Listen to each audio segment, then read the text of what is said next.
Sholat Qadha.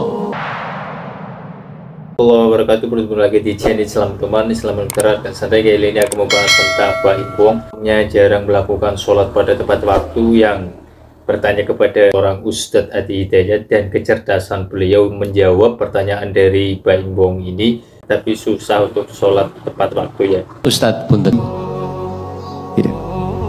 Dan kesiangan Nabi ya, tapi hikmahnya kata para ulama, mudah bagi Allah menjadikan Nabi tepat pada waktu dia bangun dan sholat, tapi ditetapkan, diizinkan oleh Allah siang itu bangun untuk menjadi petunjuk bagi umatnya yang kesiangan bangunnya.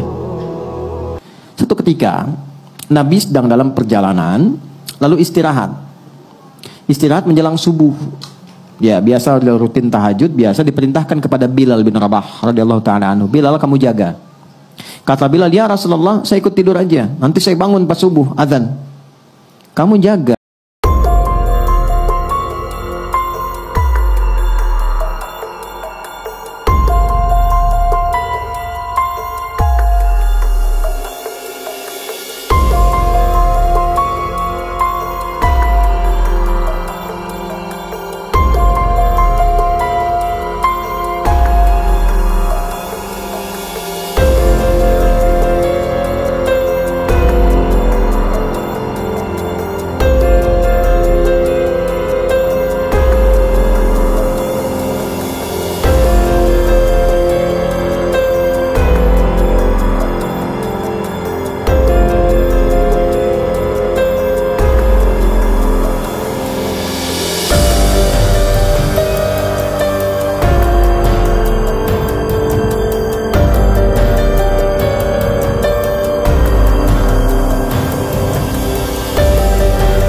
Ketika mereka kesiangan dalam bangun tidurnya sehingga terlewatlah subuh tidak pada waktunya, muncullah hadis Nabi, orang yang tertidur itu maka sholatnya pada saat bangunnya.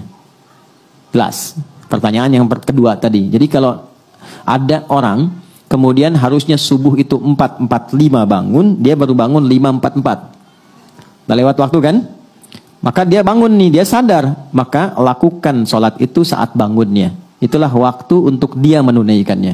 Jadi 5.44 diambil wudhu, dia sholat. Tapi bukan maksud untuk menyengaja mengakhirkan sholatnya, karena memang terlelap habis. Ini kasus masuk biasa. Saya di Tripoli, ada teman saya nggak bangun sehari semalam karena lelahnya. Didorong, digoyang, nggak bangun. Kita mau jatuhkan dari atas kan nggak mungkin. Di level di flat di atas. Dia diam sampai bangun. Begitu bangun dia sholat, mengkodok semua sholatnya.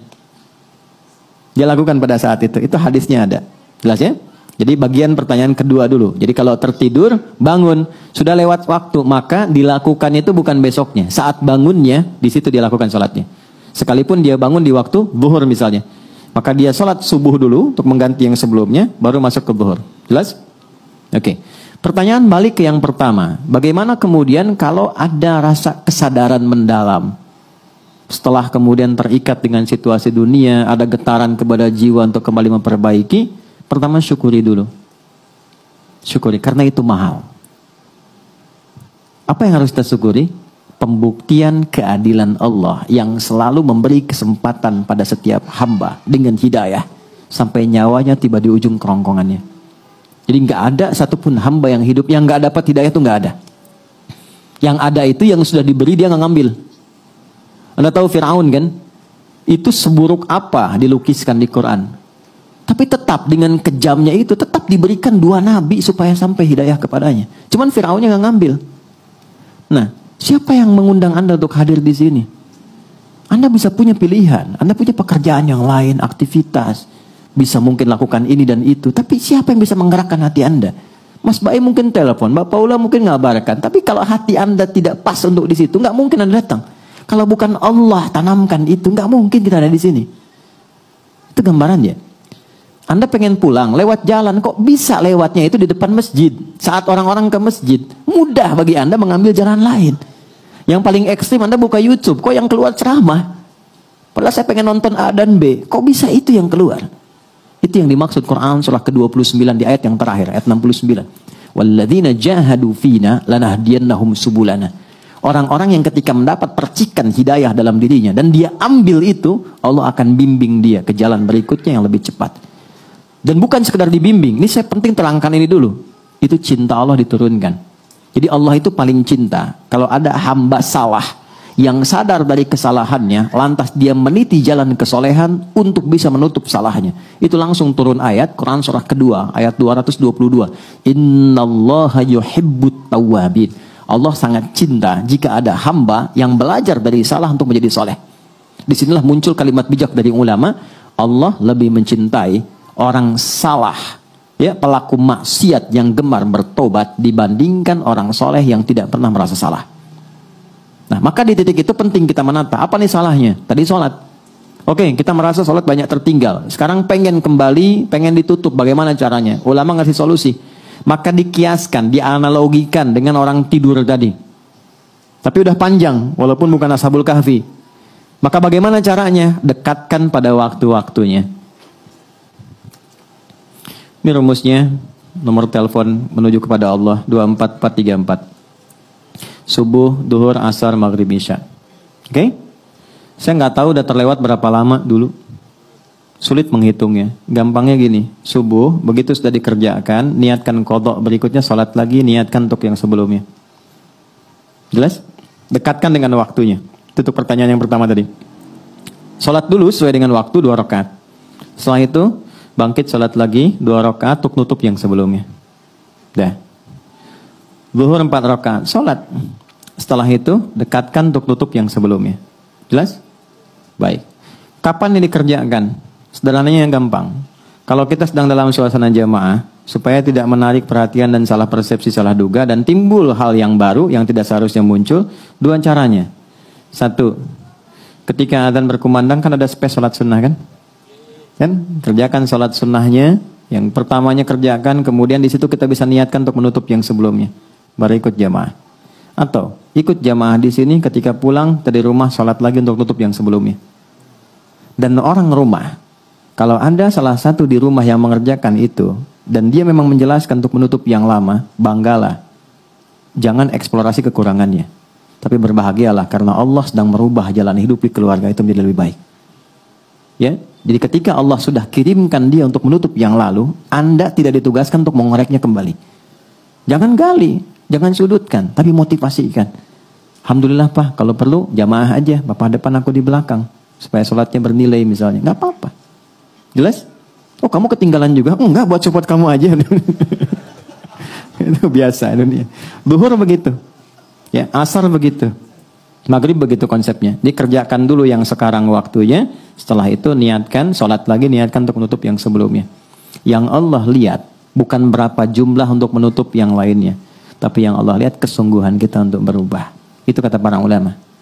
Ya, ada imam berpendapat bahwa ya kalau sudah lupa berapa, itu kita nggak perlu mengkodok kembali. Cukup perbanyak amal soleh yang beriringan dengan itu. Misalnya sholat sunnahnya, kalau di harta tambah sedekahnya, malam tahajudnya. Itu pendapat saja. Tapi Imam Syafi'i dan beberapa yang lain untuk memudahkan, silahkan niatkan qadha.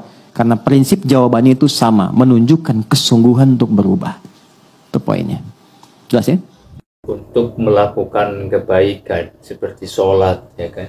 Sedangkan kita yang biasa-biasa saja melakukan sholat seperti itu, ya biasa.